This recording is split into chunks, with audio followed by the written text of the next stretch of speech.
धरती से चांद की दूरी लगभग 3,84,400 किलोमीटर है। पृथ्वी से चांद तक पहुंचने में सबसे कम समय 4 दिन अमेरिका को लगा है। वहीं अगर हम चंद्रयान के रास्ते से चांद पर जाते हैं तो लगभग 40 दिन का समय लगेगा। अगर यह मानकर चले कि हम अमेरिकी स्पेसक्राफ्ट में बैठकर चांद पर जा रहे हैं तो हमें वहां पहुंचने में 4 दिन का समय लगेगा। 4 दिन बाद हम चांद की जमीन पर होंगे। चांद की जमीन पर उतरने के बाद जो हमें सबसे पहले दिखेगा वो है चांद की जमीन। आपको चांद की जमीन उबड़ खाबड़ नजर आएगी। चांद की जमीन पर हर तरफ आपको बड़े बड़े गड्ढे दिखाई देंगे। जब आप चांद की जमीन पर खड़े होकर ऊपर की ओर देखेंगे तो आपको हमारा खूबसूरत ग्रह पृथ्वी नजर आएगा, जिसमें आपको पृथ्वी साफ साफ अपने अक्ष पर घूर्णन करती हुई नजर आएगी, लेकिन आसमान में हमेशा उसकी स्थिरता बनाए रखेगी। अर्थात चांद पर खड़े होकर पृथ्वी को कई वर्षों से अगर हम निहारते रहे तो वह अपनी जगह से टस से मस नहीं होगी।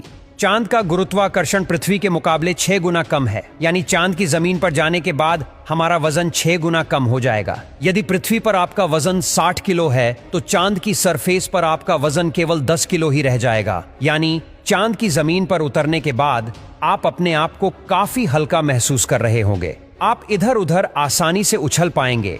इसी कारण नील आर्मस्ट्रॉन्ग जब चांद पर चल रहे थे तब उछल उछल कर चल रहे थे, क्योंकि चांद पर पृथ्वी की तरह चल पाना संभव नहीं है। चांद की सतह पर नील आर्मस्ट्रॉन्ग और उनके साथियों के कदमों के निशान आज भी मौजूद है, क्योंकि वहां पर हवा न होने की वजह से वह निशान मिटा नहीं है। फिर थोड़ा चलने के बाद जब आप चांद पर इधर उधर देखोगे तो आपको बहुत सारा कचरा पेपर, बहुत सारे क्षतिग्रस्त सैटेलाइट और बैग्जा मिलेंगे। ये सारा कचरा हम इंसान ने ही फैलाया है। ये कचरा इतना ज्यादा है कि 5 ट्रक भर सकते हैं। चांद पर कचरा और ये पेपर अंतरिक्ष यात्रियों ने फेंके थे, जिसमें उनकी मानव मूत्र और उल्टियां है। अब आप चांद की जमीन पर खड़े हैं तो आपको सबसे ज्यादा खतरा आसमानी मौत का है। चांद का गुरुत्वाकर्षण कम होने की वजह से इसके पास कोई भी वायुमंडल मौजूद नहीं है।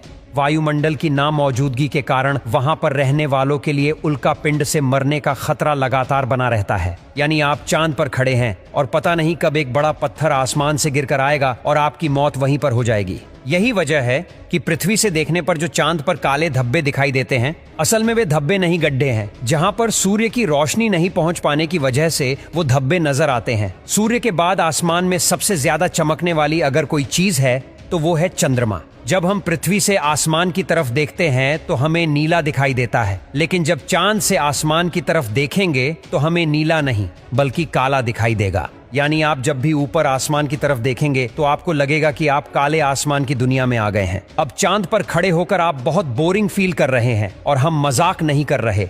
अमेरिकी अंतरिक्ष एजेंसी नासा ने वर्ल्ड रिकॉर्ड में अपना नाम दर्ज करवाते हुए चांद पर वाईफाई की सुविधा उपलब्ध करा दी है, जो कि 3 MBPS तक इंटरनेट स्पीड देता है। यानी आप आराम से चांद पर इंटरनेट चलाकर अपना एंटरटेनमेंट कर सकते हैं। अब आपका मन कर रहा है इंटरनेट तो बहुत हुआ, अब चांद से मैं पृथ्वी पर अपने घर फोन करके बात करता हूँ। आपने फोन मिलाया, फोन लग भी गया, लेकिन ये क्या आप बोल रहे हैं, लेकिन आपकी आवाज मुंह से बाहर नहीं आ रही है। जी हाँ, ये सच है। चांद पर आप कितना भी जोर से चिल्ला लें, आपकी आवाज मुंह से बाहर नहीं आएगी। धरती पर वायु की हमेशा हर जगह उपस्थिति रहती है, लेकिन चंद्रमा का अपना कोई वायुमंडल नहीं है, इसलिए वहां पर ध्वनि तरंगों का संचरण सामान्य रूप से संभव नहीं है। यदि आप चंद्रमा पर किसी को पुकार कर बुलाना चाहेंगे तो उस तक आपकी आवाज नहीं पहुंच पाएगी।